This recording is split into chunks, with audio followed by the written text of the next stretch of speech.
থেকে জাহান্নামের আগুনের তাপ হবে হাজার হাজার হাজার গুণ বেশি। দুনিয়ার আগুনটা নরম, জাহান্নামের আগুন হবে বড় হার্ড। দুনিয়ার আগুন জ্বালাইতে নরম জিনিস লাগে, কেরোসিন দেয়, খেরকুটা দিয়ে জ্বালায়। জাহান্নামের আগুন এতটাই ভয়ঙ্কর হার্ড, যেটা জ্বালাবার জন্য আল্লাহ বলেন আমি ব্যবহার করব শক্ত জিনিস, মানুষ আর পাথর। জাহান্নামকে জ্বালাবেন আল্লাহ মানুষ দিয়া, পাথর দিয়া। কোন মানুষ দিয়া জ্বালাবেন জানা নাই, আল্লাহ আলাদা করে বলে নাই। হুজুরগো দিয়া জ্বালাবো না, যারা হুজুর না তাদের দিয়া জ্বালাবো, এই কথা বলেন নাই। এই কারণেই জাহান্নামের ভয় যখন অন্তরে আসলো, আমার নবীও কাঁদতেছেন। আবু বকরের মতো বান্দা জান্নাতের টিকিট পাইয়া সারা রাত নামাজে দাঁড়ায় কাঁদতেছেন, আল্লাহর আদালতে কেমনে দাঁড়ায় জবাব দিব। ওমরের মতো বান্দা রাস্তা দিয়া চললে শয়তান ভয় ওই রাস্তায় চলে না, সেই ওমর দরওয়াজা জানালা বন্ধ করে কান্নার আওয়াজ। আবু হুরায়রা রাদিয়াল্লাহু তাআলা আনহু বলেন, খলিফাতুল মুসলিমিন আপনি জান্নাতের টিকিট হাতে পাইয়া কান্না করেন কেন? বলে জাহান্নামের ভয়। আল্লাহ যদি বলে দেন সব মানুষ জান্নাতে যাবে, একজন জাহান্নামে যাবে, আমি ওমর ভয় পাই ওই এক ব্যক্তি আমি হয়ে না যাই কিনা। উসমান রাদিয়াল্লাহু তাআলা নূর কান্নার আওয়াজ। এদের ইলম, এদের তাকওয়া, এদের আমল এত বেশি তুলনাহীন। নবী বলেন আকাশের দিকে তাকাইয়া রাতের আধারে দেখো জোনাকির আলোতে কি পরিমাণ অগণিত তারকা। এই পরিমাণ তারকা গণনা করা যাবে না, সীমাহীন। আমার ওমরের আমলটাও তারকার মতো সীমাহীন। আবু বকরের ব্যাপারে আপনারা উলামায়ে কেরাম জানেন, আল্লাহর নবী বলেন দুনিয়ার সব উম্মতে মুসলিমা মুমিনদের আমল যদি এক পালায় দেওয়া হয়, আবু বকরের মাত্র 2টা আমল যদি ভিন্ন পালায় দেওয়া হয়, মাত্র 2টা আমল, বাকিগুলো বাদ, ওই 2 আমলের পাল্লা ভারী হয়। সেই আবু বকর নামাজে দাঁড়ায় কাঁদতেছেন জাহান্নামের ভয়। তাহলে তাদের তুলনায় আপনার আমার নামাজ তো নামাজই না, এটা তো ধোঁকা দেয় আল্লাহরে। যেইভাবে সূরা কেরাত পড়লে সেজদা দিলে আল্লাহ খুশি হবেন, এর 1000 ভাগের 1 ভাগও তো ওই নিয়তে করি না। নামাজে দাঁড়াইছি ঠিকই মসজিদে, অন্তর রইছে বাড়ি দোকানে। আর এখন তো অন্তর বাড়িও না দোকানেও না। নামাজের আগে যে দেখছে টাইম আছে 5 মিনিট, কি করি তো একটু মোবাইল দেখি, তো মোবাইল দেখছে, দেখে নামাজে দাঁড়ায় বাস ওডির মোরাকাবা শুরু করছে। এই হলো আমার নামাজ। তাহলে আমাদের কি পরিমাণ কান্না উচিত? আল্লাহ কোরআনে বলে বেশি কাঁদো কম হাসো। আল্লাহ রসুল বলেন জাহান্নামের ভয়ে কান্না করে 1 ফোঁটা চোখের পানি যদি বের হয় জাহান্নাম হারাম। কোন মুনাফিক বলে যে কান্না লাগে না? কত বড় ইসলামের দুশ্মন হলে বলতে পারে কান্নার প্রয়োজন নাই? তো সাহাবায়ে কেরাম কাঁদলেন কেন? নবীরা কাঁদলেন কেন? নূহ নবী এত পরিমাণ কাঁদছেন, তার নাম হলো আব্দুল গফফার। আল্লাহ তারে গফফার বলে ডাকেন নাই, আল্লাহ ডাকলেন কান্নাওয়ালা শব্দ দিয়া, ইয়া নূহ, হে ক্রন্দনকারী আমার গোলাম। তার কাছে, আল্লাহর কাছে তার কান্না এতটা পছন্দ হয়েছে, আল্লাহ তাকে কান্নাওয়ালা ব্যক্তি বলে ডাক দিছেন। আর কোন মুনাফিক ইসলামের দুশ্মন হলে বলে কান্না লাগে না? অথচ দুনিয়াতে আসার পরে আপনার আমার সকলের পুঁজি ছিল কান্নার আওয়াজ। আম্মা জানকে বলতে পারি না আম্মু আমার ক্ষুধা লাগছে খানা দাও, আমি শুধু কান্না করেছি। আমার কান্না দ্বারা আম্মা জান বুঝছে এখন আমার ক্ষুধার কান্না। আমি আবার খাইয়াও কান্না করেছি, আমার আব্বা বুঝে না কেন কাঁদি। আব্বা কয় ক্ষুধা লাগছে কান্না করে বাচ্চাটা, আম্মা কয় মাত্র খানা দিছি তো আবার কাঁদে কেন? আম্মা কয় এখন কান্নার আওয়াজ হলো ঘুমাইয়া যাবে, ঘুমের আগের কান্না। আমি কান্না করেছি আমার ঠান্ডা লাগে, তাড়াতাড়ি কাঁথা দাও। কেউ বুঝে না, কেউ বুঝে না। আম্মা জান বুঝছেন আমার তাড়াতাড়ি কাঁথার ব্যবস্থা করেছে। ওই মাওলারে এখনো চিনবি না রে নিমুখ হারাম, ওই নবীরেও চিনতে পারলাম রে বাবা। কি দিয়া কবরে যাবারে যুবক,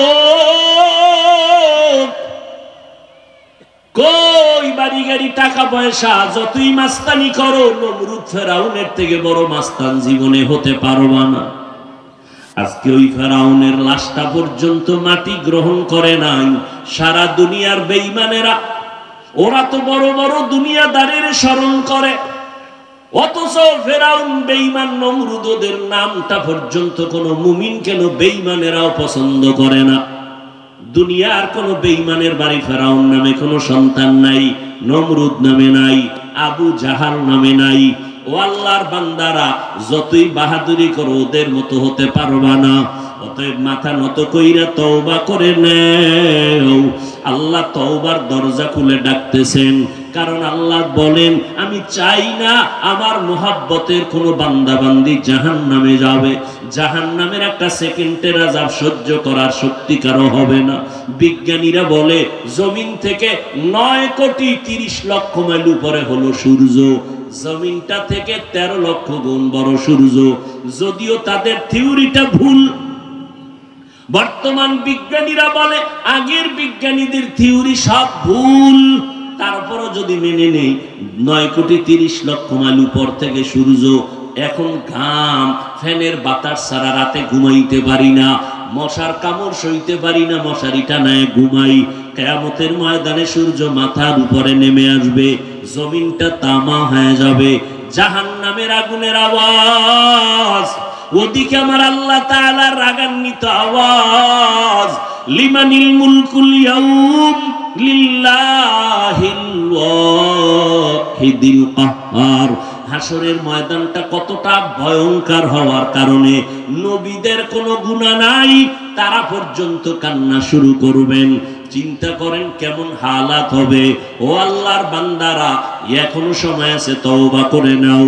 ও যুবক বাবারা, আমি যে এতক্ষণ আপনাদের সামনে চিল্লায় কথা বলতেছি, কত কষ্ট কথা বলায়, জমিনে এরকম কষ্টের কাজ আর একটাও নাই। চিৎকার দেওয়া, কথা বলা, এটা পৃথিবীর চূড়ান্ত এক কষ্টের কাজ। এর মধ্যে টাইম মতো খানা নাই, টাইম মতো ঘুম নাই। 1 ঘন্টা কথা বললে মাথা ব্যথা হয়ে যায়, আপনি 5 মিনিট কথা বললে আপনার কথায় ভুল হয়। ও আল্লাহর বান্দারা, আমরা 12টা মাস এভাবে দৌড়াচ্ছি আপনাদের পেছনে। আলেমরাও দৌড়ায়, তাবলীগওয়ালারাও দৌড়ায়, একটু নিজের ফ্যামিলির চিন্তা করে না, উম্মতের পেছনে সময় দেয়। ও আল্লাহর বান্দারা, কারণটা কি? আপনাদের কাছে গেলে মনে হয় আমাকে টাকা দিবেন, তাও তো না। আপনাদের কাছে গেলে মনে হয় মেশকের ঘেরান পাবো, তাও তো না। ঠিক মতো নামাজ নাই, ওযু নাই, গোসল নাই। পার্শ্বে দাঁড়াইলে বিড়ির গন্ধ, নেশার গন্ধ, নামাজ ভেঙ্গে যাওয়ার উপক্রম হয়ে যায়। এরপর আমরা, আপনারা জানি শুনি, কানে কত গালি দিতেছেন, তাও আমরা শুনি, আমরা বধির না। কত বিরোধিতা করতেছেন আমরা জানি, তারপর আপনাদের জবাব দেই না, গালি দেই না, বরং সামনে আসলে হাসি মুখে সালাম দেই, পারলে বুকে লাগাইয়া আলিঙ্গন করি। কারণটা কি? একটু বালিশে মাথা লাগায় চিন্তা করবেন, আলেমরা আমগো পিছনে এত সময় দেয় কেন? আমরা তো আলেমদের খারাপ বলি, গালি দেই, কত কথা বলি, এরপর ইমাম সাহেব আমগো গালি দেয় না, গালির জবাব দেয় না, আমাদের দেখলে সালাম দেয়, আমাদের সাথে ভালো ব্যবহার করে। এর একটাই মাত্র কারণ, আমরা রাহমাতুল লিল আলামিনের আদর্শ সিনার মধ্যে লালন করি। কারণ আমার মায়ার নবী এমন আদর্শের নবী, জীবনে একটা মিথ্যা কথা বলেন নাই। মক্কার মানুষ ছিল চরিত্রহীন, খারাপ, ওই মানুষগুলোকে মাত্র 13 বছরের ব্যবধানে স্বর্ণের মানুষ বানায় দিলেন। একটা গালিও নবী জীবনে দেন নাই, বেতের বাড়ি দেন নাই, নবী মিথ্যা বলেন নাই। হাজারো গালি নবীকে দেওয়া হয়েছে, নবী একটা গালির জবাবও দেন নাই। আরো আশ্চর্য কথা, নবী কোনদিন চোখ গরম করিয়াও কারো দিকে তাকান নাই। ওই নবীর আদর্শ আমরা চেষ্টা করি, তারপরও তো পারি না। এই যে বয়ান করতেছি, কতটা মাথা নত কইরা কথা বলি, দিলটারে নরম করে। যদিও কথা বলি একটু হার্ড, কিন্তু দিলটা মোমের মতো দুর্বল। যদি কোনো যুবক বলো হাফিজ ভাই এখন নিচে নাই না, যদি আমগো পাও ধরো, আমি আর দাড়ি কাটবো না, নবীর তরিকার বাইরে যাব না, দিলটা এতই দুর্বল করে বসছি মোহব্বতে, বলতে দেরি, আমি নিচে নাই না তোমার পাও ধরতে দেরি করব না, একমাত্র দ্বীনের মোহাব্বত, আর কোনো স্বার্থ নাই। ও আল্লাহর বান্দারা, কারণ ধ্যান করতে করতে করতে করতে ওই ইতিহাস সাহাবায়ে কেরাম এত আমল করিয়া ইলম শিখিয়াও যদি কান্না করেন, তাহলে তাদের তুলনায় তো আমি একটা মানুষই হইতে পারি নাই। মানুষ আমারে মাওলানা বইলা চেয়ারের মধ্যে বসাইছে, কিন্তু মানুষ জানেন আমার হাত কত বড় পাপী, আমার জিহ্বা কত বড় অন্যায়কারী, এই জবান দ্বারা কত গীবত শিকায়াত করে নাপাক করেছি, এই হাতের দ্বারা কত জুলুম করেছি, এই চোখের দ্বারা কত গুনাহ করেছি। ও আল্লাহর বান্দারা, আল্লাহ যদি ধরে বসেন উপায় নাই। অতএব যুবক, এরপরও তোমাদের বলি, এই যে আমরা তোমাদের ভয় দেখাই না, যে অনেকে মনে মনে ভাবে নবীর কথা মানে বাপ নামের কলঙ্ক, তোমার উপযুক্ত সন্তান 25 বছর 30 বছর বয়স, রোজা রাখলে চেহারা নষ্ট হয়ে যাবে, এজন্য রোজা রাখাও নাই। আজকে সেই সন্তান স্কুলে যাই বলে বান্ধবীর নিয়ে আড্ডা করতে গেল, সারাটা রাত মোবাইল নিয়ে গুনাহ করে করে চেহারাটা নষ্ট করলো। বলো কলিজার বাবা, এই সন্তানের চেহারা কেমনে ভালো করবা? আছে কোনো মেডিসিন? ওই যুবক, তোর 40 বছরের আগে চেহারার আলো কখনো কমবে না, আকর্ষণ নষ্ট হবে না। তোর বয়স মাত্র 25 থেকে 30, চেহারার মধ্যে আলো নাই কেন, আকর্ষণ নাই কেন, উজ্জ্বলতা নাই কেন? সারা রাত কবিরা গুনাহ করার ফল চেহারায় ভেসে উঠেছে। পৃথিবীর কোন মেডিসিন চেহারা আর ভালো করতে পারবে না, বরং লিখে রাখ, যদি দাও চেহারা আরো নষ্ট হবে।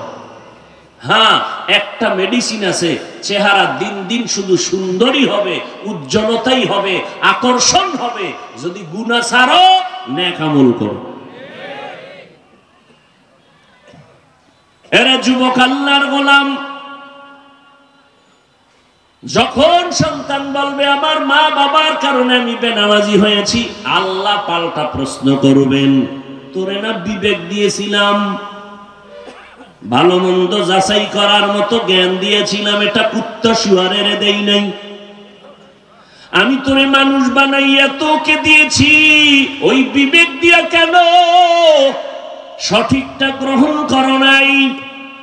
কত সন্তান মা বাবার কথা অমান্য করে নামাজ পড়ে, মা বাপ চায় না নামাজ পড়ুক, কিন্তু নিজে নিজে শিখছে নামাজ, স্কুলে পড়ে নামাজ ছাড়ে না, কলেজে পড়ে তারপরও নামাজ ছাড়ে না, ডাক্তারি করে নামাজ ছাড়ে না, প্রফেসরগিরি করে নামাজ ছাড়ে না, পুলিশের চাকরি করে নামাজ ছাড়ে না, র্যাব আর্মি চাকরি করে নামাজ ছাড়ে না, রাস্তায় গাড়ি চালায় নামাজ ছাড়ে না। এর যুবক, ওরা যদি পারে বল, তুই কেন পারলি না? আজকে সন্তান বল, কি জবাব দিবি? সন্তান বলবে আল্লাহ ভুল হয়ে গেছে। তাহলে ভুলের বিচার হবে। কিসের ভুল? বলে বিবেকটাকে সঠিক পথে চালাও নাই, বিবেকের বিচার হবে। ইন্নাস সামআ ওয়াল বাসারা ওয়াল ফুআদ কুল্লু উলাইকা কানা আনহু মাসউলা। তোর বিবেকের বিচার হবে আজ ইনসাফের আদালতে। এখানে কোনো জুলুম করা হবে না। আল-ইয়াওমা তুজজা কুল্লু নাফসিন বিমা কাসাবাত লা যুলমাল ইয়াওম ইন্নাল্লাহা সারিউল হিসাব। দ্রুত বিচার হয়ে যাবে, আধা বেলায় বিচার শেষ, ফজর থেকে জোহর, এর মধ্যে বিচার হাসরের ময়দানে কমপ্লিট। একদিন পুরা লাগবে না। কোটি কোটি কোটি হাজার লাখো কোটি মানুষের বিচার হবে আধা বেলায়। শুধু মানুষের, জিনের বিচার হবে, পশুর বিচার হবে। দুইটা গরুরে আল্লাহ উঠাবেন, দুইটা কুত্তাকে উঠাইবেন, উঠায় বলবে তোকে তো জান্নাত নাই জাহান্নামও নাই, তবে তোর উপরে এই শক্তিশালী কুত্তাটা তোরে শুধু শুধু দুর্বল পাইয়া আক্রমণ করেছে, আজকে সেই প্রতিশোধটা নিয়া মরিয়া যা, তোরে শক্তি দিলাম। দুর্বল গরুটাকে বলবে এই গরু, তোর পাশের গরুটা দুনিয়ায় ছিল শক্তিশালী, গায়ের জোরে শুধু শুধু তোর উপরে আক্রমণ করেছে, জুলুম করেছে, আজকে তোর শক্তি বাড়ায় দিলাম, প্রতিশোধ নিয়ে নে। কিয়ামতের দিন ইনসাফের বিচার হবে। সন্তানকে যখন বলবে তোর বিবেকের বিচার হবে, সন্তান বলবে আল্লাহ আমার একটা আবদার আছে। কি আবদার? আমারে ভিডা যদি একটা দাও, আমার আব্বা আম্মারে ডবল দিতে হবে। কি মা বাবা যারা আছেন রেডি হয়ে যান, আল্লাহ কোরআনে বলতেছেন, সন্তান কি বলবে? রব্বানা আতিহিম যিফাইনি মিনাল আযাব ওয়ালআনহুম লা'নান কাবীরা। আমারে যা শাস্তি দাও তার ডবল দিতে হবে মা বাবাকে। এই জন্যই বললাম অনেক মা অনেক বাবা নামাজ পড়ে রোজা রাখে, তারপরও জান্নাত পাবে না। সন্তান আহালকে যদি জাহান্নাম থেকে না বাঁচায়, তার কারণে হ্যান্ডকাপ লেগে যাবে। দুনিয়াতেই তো অন্যায় করে সন্তান, বাবার হাতে পুলিশে হ্যান্ডকাপ লাগায় কেন? তা কান ধরে টানলে মাথা চলে আসবে, ঠিক নেই? তা দুনিয়ায় যদি হয় আখেরাতেরটা হবে না কেন? আর দুনিয়া মাজরাতুল আখেরা, দুনিয়া তো হলো আখেরাতের নমুনা। এই মাটি তো হবে কিয়ামতের মাঠ, এই পুরো জমিন হবে কিয়ামতের মাঠ, আলাদা কোনো মাঠ না, এই জমিনটাই কিয়ামতের মাঠ। ইয়া আইয়ুহাল্লাযীনা আমানু কু আনফুসাকুম ওয়া আহলিকুম নারা, জাহান্নামের আগুন থেকে নিজেকে বাঁচাইও। দ্বিতীয় তোমার আরেক দায়িত্ব, তোমার আহালকে বাঁচাও। ও পর্দার আড়ালের আম্মা জান, ও বৃদ্ধ বাবাজি, নিজেও জাহান্নামের আগুন থেকে বাঁচেন, আপনার সন্তানদেরকেও বাঁচান। ও স্বামী, জাহান্নামের আগুন থেকে নিজেকে বাঁচাইবেন, আপনার স্ত্রী আহালকেও বাঁচাইবেন। ও শিক্ষকেরা, আপনিও নিজে জাহান্নাম থেকে নিজেকে বাঁচাবেন, আপনার ছাত্রদেরকেও বাঁচাবেন। ইমাম সাহেব নিজেকে জাহান্নামের আগুন থেকে বাঁচাবেন, দ্বিতীয় দায়িত্ব মুসল্লিদেরকেও বাঁচাবেন। রিজিকের মালিক আমার আল্লাহ।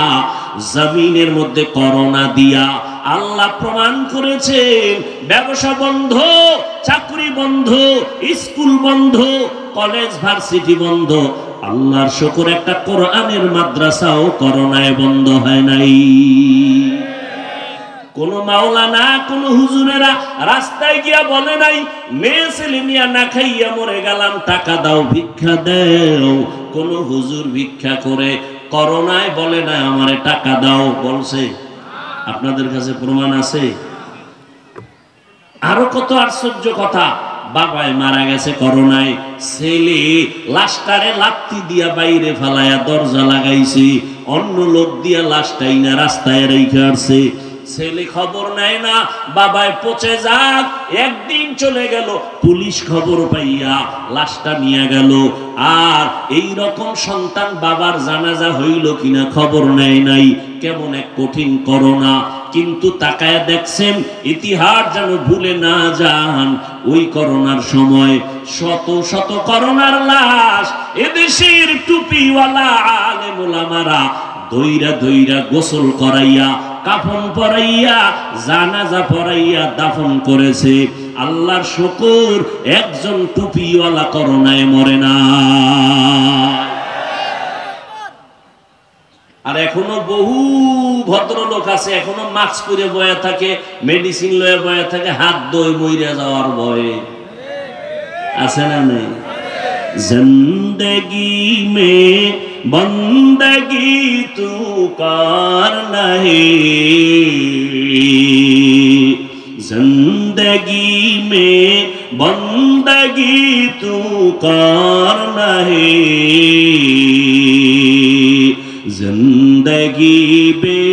बंदगी शर्मिंदा है, जिंदगी पे बंदगी शर्मिंदा है।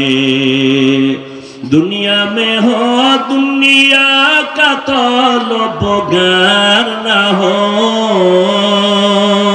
बाजार से गुजर हो खरीदार ना हो। ये दुनिया एक मिसल कागज फूल है, ये दुनिया एक मिसल कागज फूल है। जिंदगी में बंदगी तू कर नहीं, जिंदगी में बंदगी तू कर नहीं। जिंदगी बे बंदगी शर्मिंदा है, जिंदगी बे बंदगी शर्मिंदा है। जिंदगी में बंदगी कुन बंदगी, जिंदगी बे बंदगी शर्मिंदगी। জাহান্নামের আগুন থেকে বাঁচতে বললেন আল্লাহ।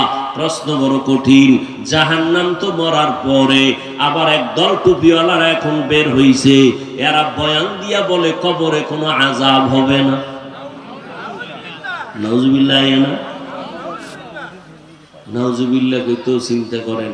তার মানে ওই বাতিলদের লাইনের মনে হয় আপনি সদস্য। হ্যাঁ, আল্লাহ হেদায়েত দান করুন। ও আল্লাহর বান্দারা, লক্ষ লক্ষ লক্ষ আম্বিয়া কিরাম, লক্ষ লক্ষ সাহাবায়ে কেরাম, কোটি কোটি কোটি উলামায়ে কেরাম, সবার এক কথা। দুই একজনে বললে মনে করা যায় মিথ্যা, কিন্তু লক্ষ লক্ষ নবীরা মিথ্যা বলেন নাই, লক্ষ লক্ষ সাহাবায়ে কেরাম মিথ্যা বলতে পারেন না, কোটি কোটি উলামায়ে কেরাম মিথ্যা বলতে পারেন না। সবার এক আওয়াজ, এক আল্লাহর ইবাদত করো। গুনাহ নিয়ে কবরে গেলে জাহান্নামের আগুনে জ্বলতে হবে। বিশ্বাস করো না রে বাবা, তোমার মতো বিশ্বাসঘাতক আর কে হতে পারে? তারপরও তোমার সাথে আমি একমত হইয়া এক সেকেন্ডের জন্য কথাটা মেনে যদিও নেই, মনে করি যদি কবরে কোনো আযাব হবে না, তো আমি মাওলানা সাহেবেরও কোনো টেনশন নাই, তোমার কোনো টেনশন নাই। কিন্তু কবরে গিয়া যাইয়া যদি দেখো বেনামাজির আযাব হয়, বেপরদাওয়ালার আযাব, বলো বাবা তখন তোমার উপায় কি হবে, আমার উপায় কি হবে? আর কবরে আযাব হবে এর কোনো দলিলের অভাব নাই। এমনকি মাঝে মাঝে আল্লাহ জমিনের মধ্যে দেখা দেয় কত কবর, সাদা কাফন সহ 30 বছর লাশ এখনো তাজা, কাফনে কোনো দাগ লাগে নাই। ইন্ডিয়া, আমার দেশের মধ্যেই বহু লাশ পাওয়া গেছে 30 বছর কবরে, মাটি ভেঙে গেছে। সবাই দেখে একটা সাদা কাফনে কালো দাগ নাই, ময়লা নাই, লাশ তাজা, কাফন তাজা, 30 বছর হয়ে গেল। খুঁজা দেখার পরে আবার কিছু কিছু কবরে দেখা গেছে কবরের মধ্যে আগুন দেখা যায়, ধোঁয়া দেখা যায়, সাপ দেখা যায়।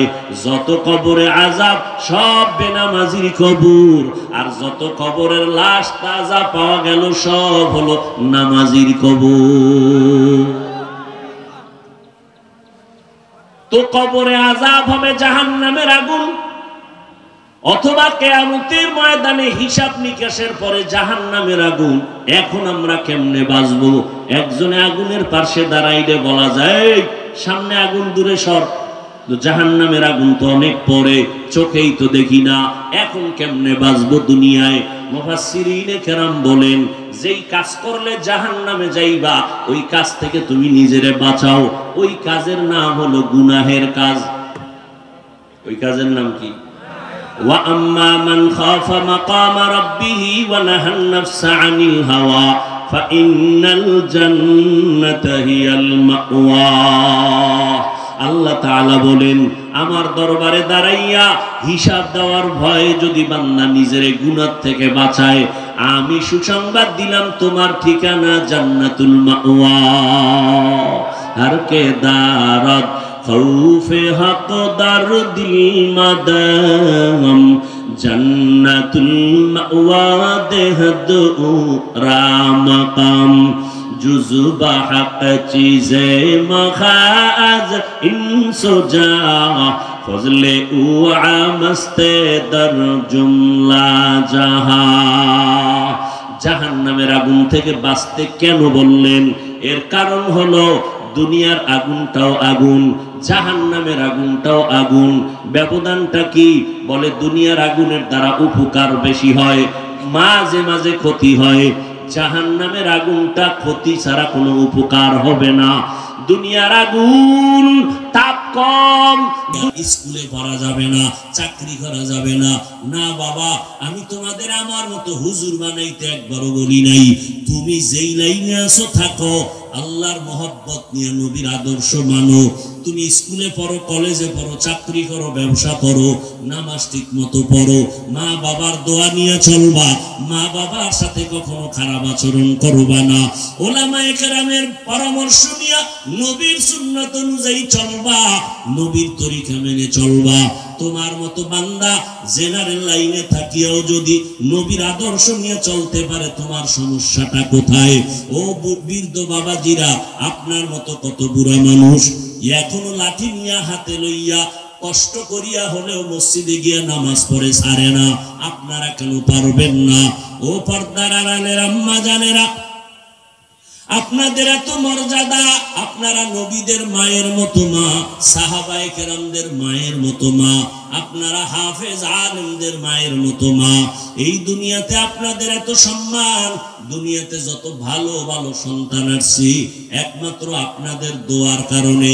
এসপি সাহেবের ব্যবহার ভালো, ডিসি সাহেবের ব্যবহার ভালো, চেয়ারম্যান মেম্বার সাহেবের ব্যবহার ভালো। খোদার কসম করে বলে গেলাম, এই ভালোটা তাদের নিজেদের বাহাদুরি না, একমাত্র মা বাবার দোয়া, মায়ের অবদান। এরে আম্মা জানেরা, আপনার সন্তানকে ডাক্তার বানাবেন, ইঞ্জিনিয়ার বানাবেন, প্রফেসর বানাবেন, কোনো বাধা নাই। তবে আমার দাবি হলো, দ্বীনের দাবি, বেয়াদব বানাবেন না।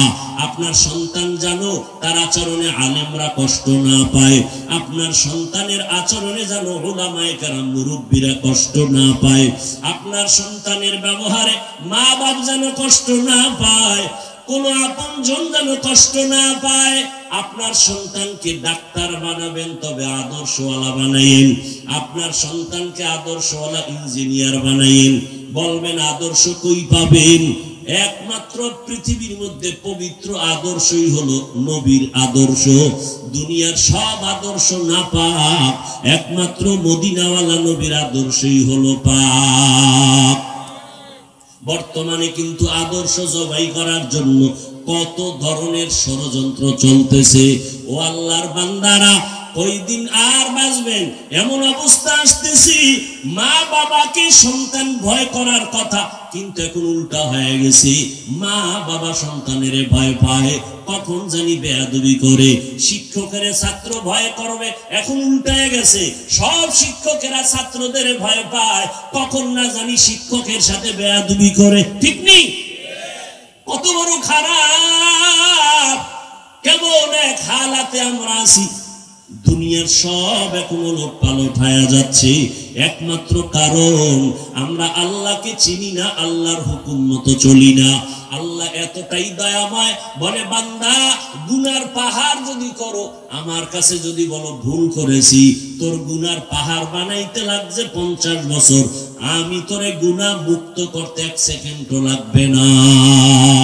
আল্লাহর কাছে তওবা করো, আর মনেরে বুঝাও রে মন, তোমার আমার মতো যুবক স্কুল কলেজে পড়িয়া, চাকরি করিয়া, দুনিয়ার লাইনে থাকিয়াও যদি নামাজ পড়ে, তুমি আমি কেন পারবো না? আজকে থেকে তওবা করে নাও, জীবনে নামাজ ছাড়বা না, দাড়ি কাটবা না, বেপরদায় চলবা না, মা বাবাকে কষ্ট দিবা না, নবীর তরিকার বাহিরে চলবা না, উলামায়ে কেরামের পরামর্শ নিয়ে জীবনটা সুন্দর করবা। মরিয়া গেলেও যেন সবাই তোমার সুনাম গায়, তোমার নামে যেন সম্মানের ইতিহাস রচিত হয়। কেউ যেন এই কথা না বলে ছেলেটার ব্যবহার বড় খারাপ, চরিত্র বড় খারাপ, এমন কথা বলার সাহস যেন কেউ না পায়। এই নিয়ত করিয়া পিছনে যা করেছো আজকে থেকে তওবা করে নাও। মনে মনে আল্লাহকে বলো, আল্লাহ জীবনে তো কম নামাজ ছাড়ি নাই, কম অপরাধ করি নাই, আজকে থেকে তওবা করে ফেললাম, নামাজ ছাড়বো না, চাকরি করি আর যা করি তোমারে ভুলবো না, আর বেপরদায় চলবো না, মা বাবার সাথে বেয়াদবি করবো না, উলামায়ে কেরামের পরামর্শ নিয়া নবীজির তরিকা অনুযায়ী জীবনটা পরিচালনা করব। তওবা করার মতো যদি অন্তর তৈরি হয়, মুনাফিকি দুর্বলতা না থাকে, খাঁটি তওবার নিয়ত যাদের আছে, দুটো হাত আমার আল্লাহকে দেখাইয়া দাও। আয় আল্লাহ, হাতগুলো কবুল করে নেন, তওবা কবুল করে নেন, তওবার উপরে মজবুত হইয়া চলার মতো তৌফিক আমাদের দান করেন, আমিন। আলহামদুলিল্লাহি রাব্বিল আলামিন, ওয়াসসালাতু ওয়াসসালামু আলা সাইয়্যিদিল আমবিয়া ওয়াল মুরসালিন ওয়া আলা আলিহি ওয়া আসহাবিহি আজমাইন। ইয়া আরহামার রাহিমিন, ইয়া আরহামার রাহিমিন, ইয়া আরহামার রাহিমিন, রব্বিরহামহুমা কামা রব্বায়ানি সগীরা। اللهم إنك عفو كريم تحب العفو فاعف عنا. اللهم إنا نسألك رضاك والجنة ونعوذ بك من سخطك والنار. اللهم إنا نعوذ بك من البرص والجنون والجذام وسيء الأسقام. رب العالمين প্রচন্ড গরম, আপনার বান্দারাই ময়দানে হাজির। আয় আল্লাহ, কর্মব্যস্ততার মাঝেও আপনাকে তারা ভুলে নাই। উলামায়ে কেরাম, মুরব্বী, হাজী সাহেব, ব্যবসায়ী, চাকরিজীবী, আমার কলিজার যুবক ছাত্র, পর্দার আড়ালের মা বোনেরা, মেহেরবানি করে সবাইকে কবুল করে নেন, মাহফিল কবুল করে নেন, আয়োজনকারী দান সৎকারীদের কবুল করে নেন। আয় আল্লাহ, মাহফিলের বরকতে এলাকার ঘরে ঘরে শান্তি দান করেন, সুন্নাতওয়ালা জিন্দেগি আমাদের দান করেন, সারা দুনিয়াবাসীকে মাফ করে দেন, বাংলাদেশ শান্তির দেশ বানায়া দেন। আয় আল্লাহ, মুসলমান মাজলুম যারা, জালেমদের থেকে হেফাজত করেন। আয় আল্লাহ, প্রবাসে যারা আছে হেফাজত করেন। ও দয়ার মালিক, আমার কলিজার প্রত্যেকটা যুবকের দিনদার বানায়া দেন, নামাজি, কোরআন পড়নেওয়ালা বানায়া দেন, আদওয়ালা বানায়া দেন, মোবাইলের গুনাহের থেকে হেফাজত করেন। আয় আল্লাহ, যারা চাকরি ব্যবসা করে কামাই রুজিতে বরকত বাড়ায়া দেন। আয় আল্লাহ, মা বোনদের আবেদা পর্দানিশী বানায়া দেন, সন্তানগুলো নেককার বানায়া দেন, যারা লেখাপড়া করে পরীক্ষার্থী কামিয়াবি দান করেন। আয় আল্লাহ, সবার সাথে হিংসা দূর করে মোহাব্বত বাড়ায়া দেন, চলার পথে হেফাজত করেন, ওলামা তোলাবা উম্মতের অন্তরে মোহাব্বত বাড়ায়া দেন, ইলম হিকমত আমলে বরকত বাড়ায়া দেন, মুখালিফের মুওয়াফিক বানায়া দেন, বাতিলের মোকাবেলায় বিজয় দান করেন, উলামায়ে আহলে হকের বিজয় দান করেন, মিথ্যা মামলা থেকে চির মুক্তির ব্যবস্থা করে দেন আল্লাহ। আয় আল্লাহ, মুসলমানদের ঈমান আমল হেফাজতের ব্যবস্থা করে দেন, আমাদের জান, আমাদের মাল, আমাদের আহাল পরিবার কুদরতের দ্বারা হেফাজত করেন, আমাদের মা বাবা মুরব্বী যারা কবরে জান্নাতের ফয়সালা করে দেন, আম্বিয়ায়ে কেরাম, সাহাবায়ে কেরাম, শুহাদায়ে কেরাম, আউলিয়ায়ে কেরাম, আসাতিজায়ে কেরাম, সবার মাকাম জান্নাতে উঁচু বানায় দেন, আমাদের হায়াতে বরকত বাড়ায় দেন, সারা দুনিয়ায় খেদমতের জন্য কবুল করে নেন। আয় আল্লাহ, নবীজির রওজা মোবারক বাইতুল্লাহ জিয়ারতের ব্যবস্থা করে দেন, সুন্নাত অনুযায়ী জীবনকে চালাবার তৌফিক দান করেন। আয় আল্লাহ সবার দিলের নেক আশা পূরণ করে দেন। আয় আল্লাহ সমস্ত অসুস্থ রোগীদেরকে সুস্থতার নিয়ামত বাড়ায়া দেন। নবীজির মোহাব্বতে আমাদের দোয়া কবুল করে নেন। সাল্লাল্লাহু তাআলা আলা খাইরি খালকিহি মুহাম্মাদ ওয়া আলিহি ওয়া আসহাবিহি আজমাইন। আমিন আমিন আমিন বিরহমাতিকা ইয়া আরহামার রাহিমিন। সাক্ষাতের জন্য কেউ সামনে দাঁড়াবেন না।